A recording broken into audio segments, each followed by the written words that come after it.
తండ్రి పంపున నేగి తాటక బరి మార్చి తపసి యాగముగాచె ధర్మమూర్తి. ఆడు దానిని జంపే అది ఏటి ధర్మంబు చెప్పుకొనుటకైన సిగ్గులేదే.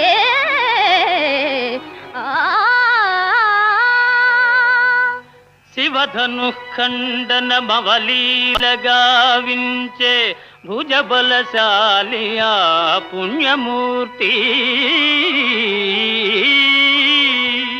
పుచ్చిన వెలుద్రుంప భుజబలం బగునయ్య దంభంబులిక సాలు తగ్గవయ్యా.